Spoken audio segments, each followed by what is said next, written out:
반갑습니다. 북한 개방방송의 오픈어 선교사입니다. 남북 통일보다는 먼저 북한이 개방이 되어야 합니다. 북한 개방 없는 통일은 남북 모두에게 큰 재앙입니다. 북한이 개방되어야 남북 모두가 잘 살 수 있게 된다고 믿는 사람입니다.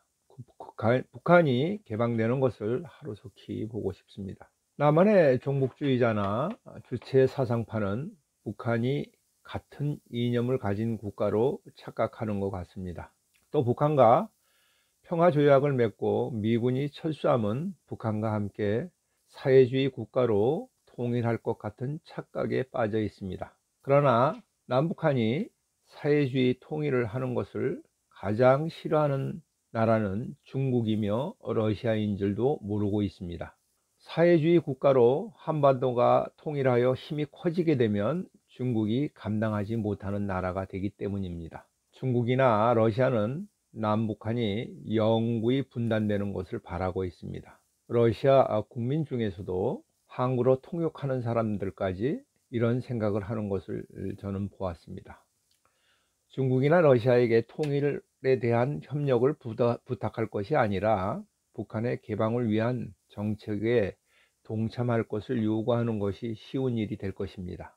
그러나 종북 주사파는 중국 공산당들은 자기들과 같은 공산주의자라고 생각하고 많은 협력을 받을 것 같이 타서 끝없이 아부하고 있습니다. 중국은 큰 산이고 우리는 작은 나라라고 아부하고 있습니다. 이런 잘못된 생각에 빠진 사람들은 김일성이가 북한 공산주의를 안성시킨 사람으로 알고 있습니다. 그러나 김일성이는 공산주의자가 아닙니다.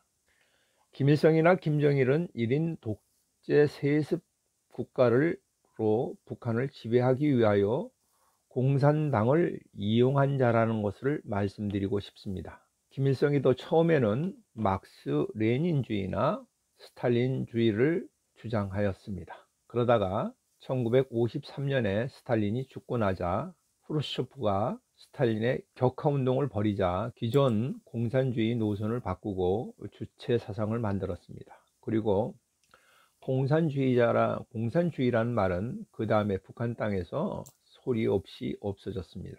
남한의 종북 주사파는 이제는 기득권을 가지고 또 이것을 놓지 않기 위하여 이념을 이용하여 추종자를 이끌어가고 있습니다.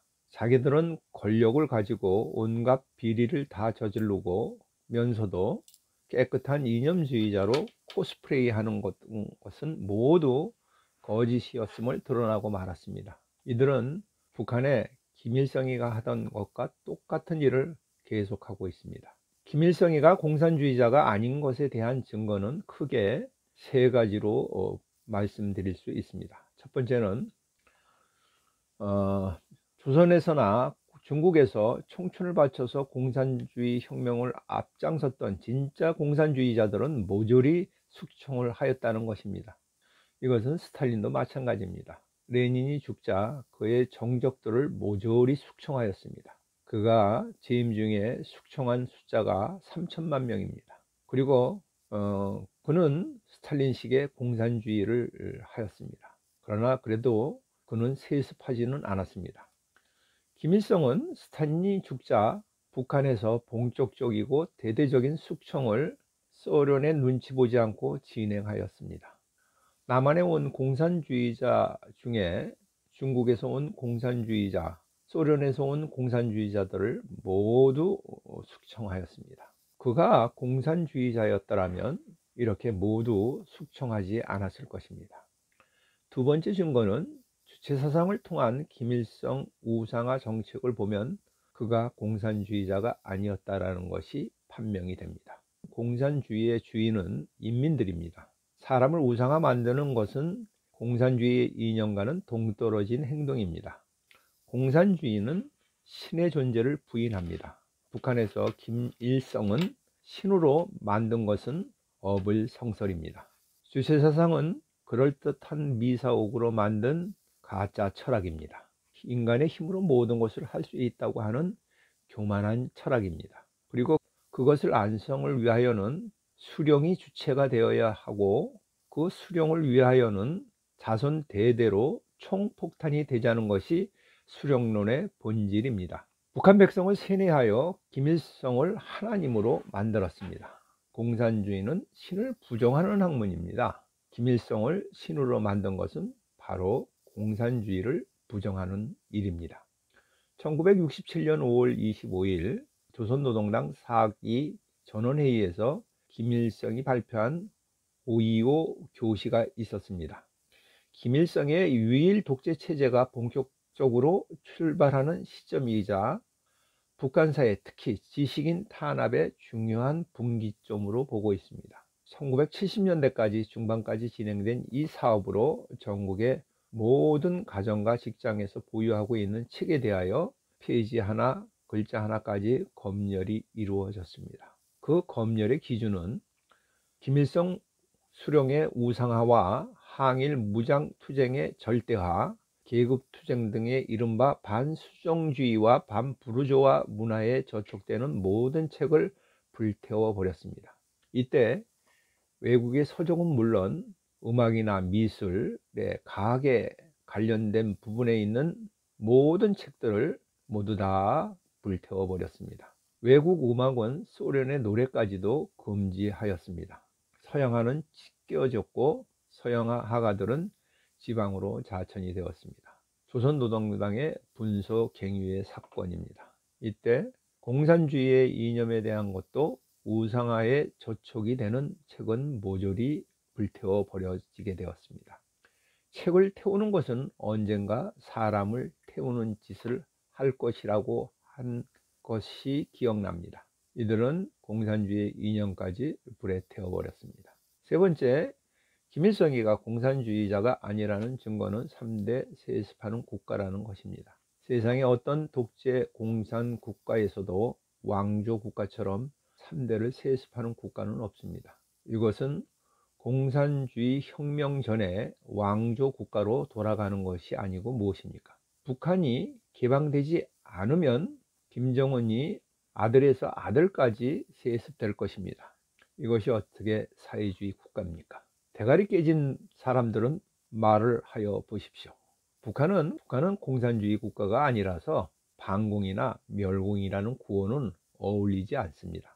그러나 남한에 있는 수많은 공산주의자들은 막스니즘을 향하여 우리는 외치고 있습니다. 우리는 반공이나 멸공의 구호를 이들을 위해서 계속 사용하여야 합니다. 김일성에 대한 것을 인터넷에 검색하여 보면 얼마나 어리석고 바보 같은 지도자를 숭배하는 것을 알 수가 있습니다. 얼마 전에 김일성 일대기를 한국에서 출간하였습니다. 세기와 더불어라고 하는 책인데 8권의 전집입니다. 이 책은 28만 원이나 하는데 벌써 100권이 넘게 팔려갔다고 합니다. 또 다른 김일성의 일대기를 만든 책이 있습니다. 김일성의 1912년에서부터 1945년이라는 책이 있습니다. 이 책은 조선족 유순호 씨가 만든 책입니다. 김일성의 유년 시절과 항일 운동을 한 것을 객관적 입장에서 서술한 책입니다. 이분은 지금 미국에 망명하여 살고 있습니다. 이분의 책과 대비하여 보면 세기와 더불어는 얼마나 허구에 가득 찬 책인 줄 분별할 수 있습니다. 이렇게 허구에 글이 된 이유는 김일성의 우상화에 집착하였기 때문입니다. 10계명 중에 1계명에서 3계명을 읽어드리겠습니다. 너는 나 말고 다른 신을 있어서는 안 된다. 두 번째, 너는 위로 하늘에 있는 것이든지 아래로 땅 위에 있는 것이든지 땅 아래 물속에 있는 것이든지 그 모습을 본뜬 어떤 신상도 만들어서는 안 된다. 너는 그것들을 경배하거나 그것을 섬기지 못한다. 세 번째, 주 너희 하나님 여호와의 이름을 부당하게 불러서는 안 된다. 김일성을 신으로 숭상하는 사람들은 적그리스도입니다. 기독교인이 되어서 적그리스도인 김일성을 미화하지 맙시다. 저는 목사나 선교사 중에서도 김일성을 미화하는 사람들이 있어서 이 방송을 합니다.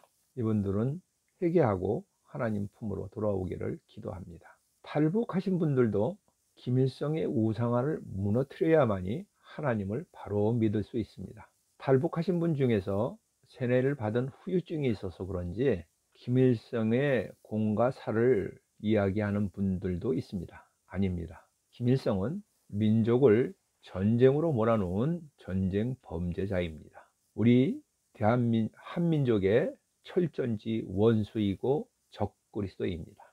2021년에는 북한의 김정은이가 항복하고 개방개혁으로 나오기를 기도합니다. 지금까지 경청하여 주셔서 감사드립니다. 방송을 듣고 느끼신 것을 댓글로 남겨주시면 감사하겠습니다. 처음 보시는 분들은 구독 버튼을 눌러주시면 계속 이어서 보실 수가 있습니다.